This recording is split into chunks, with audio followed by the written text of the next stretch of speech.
In Good Shape, your weekly dose of health information on Deutsche Welle. Find out more about what's new in medical treatment, alternative medicine, as well as nutrition, wellness, and beauty. Medical professionals, therapists, and counselors are in our studio to offer their expert advice on In Good Shape. My guest in the studio today has saved many patients who suffered from a heart attack and has made it his priority to educate about the warning signs and about treatments. Dr. Dietrich Andresen, thank you very much for being our guest. Hello. Dr. Andresen, why do so many people die of a heart attack? What happens there in the body? Well, if you just remember the mechanism of a myocardial infarction or the heart attack, it is an occlusion of the coronary artery. And this coronary artery, if it is occluded, doesn't support with oxygen and nutrients the muscle. The muscle will die, the muscle will be destructed. And the consequence for the patient is that the patient will die from an acute heart failure. That's one explanation, one cause of death. Because the heart muscle doesn't get enough oxygen, nutrients, because the arteries are closed up and blocked. That's it, and cannot pump any more blood in the body. Mm. The second one is the so-called sudden cardiac death that abruptly occurs as so-called fibrillation. The heart stands still. The patient will collapse within seconds.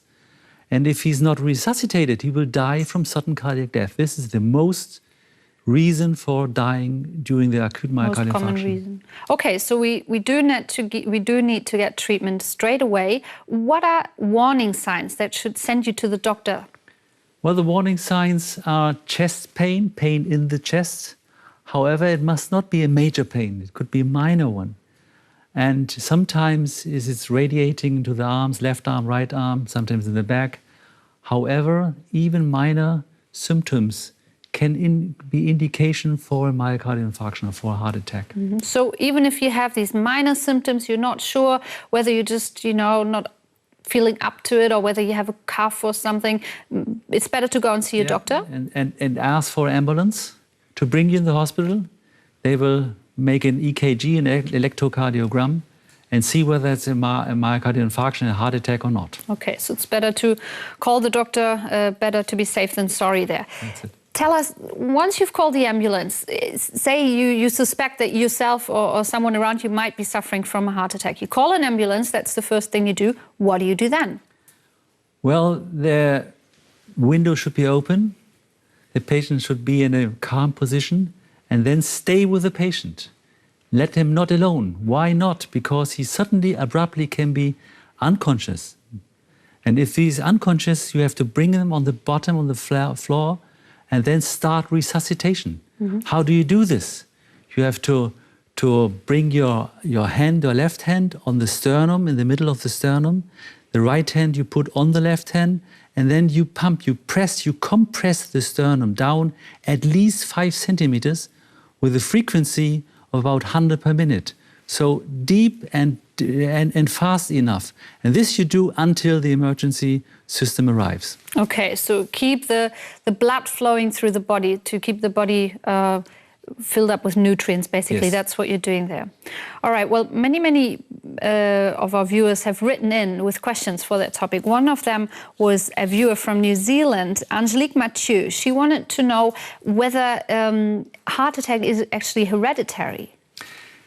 Yes, risk for heart attacks. It is. We know that family members, fathers and mothers who suffer from myocardial infarction, the risk of a kid, of children, are as high as the parents had this. So we know that's a genetic factor for developing myocardial infarction. However, there are other risk factors like smoking and hypertension, diabetes. These are other risk factors which can lead to the myocardial infarction. Okay, so just briefly tell us, if you get a patient in the hospital who has a heart attack, what sort of treatment do you perform? The only thing you have to do, reopen the vessel. Reopen, time is muscle. Reopen the vessel, and this will be done in our laboratory with so-called catheterization. And this is the only chance to prevent the patient for any complications. Yeah. Dr. Andresen, what's your view on stem cell therapy? Well, I think it's a promising treatment. However, we are far away from solving this problem. But there's a long way to go. But I think in 5 to 10 years, we could have solved most of these problems we have today. Okay, so 5 to 10 years, that's still a while to go. What about today? What about patients whose heart is weak after having suffered a heart attack? Well, if the patient suffers from heart failure after the heart attack, we have very excellent medications, rather fresh ones, who are helpful alone and in combination to treat the patient with such a disease, namely heart failure. Mm-hmm. To strengthen the weak heart, basically. Yeah. Mm-hmm. What about what's being researched? Are there any promising new therapies beyond stem cell therapy that could give hope to patients with a weak heart after a heart attack? Well, we look for another newer medication as well. So there's a lot of done in the past, and it will be done in the future. And I guess that artificial heart development could be a part of these investigations and research.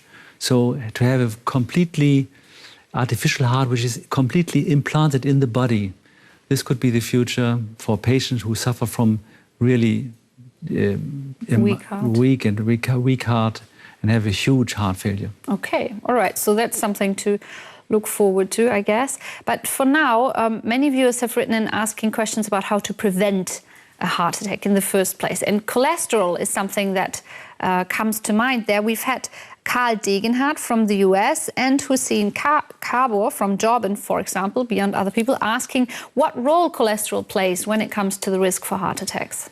A great role. Cholesterol is a risk factor, the mighty risk factor of all the others as well, smoking as well, of course.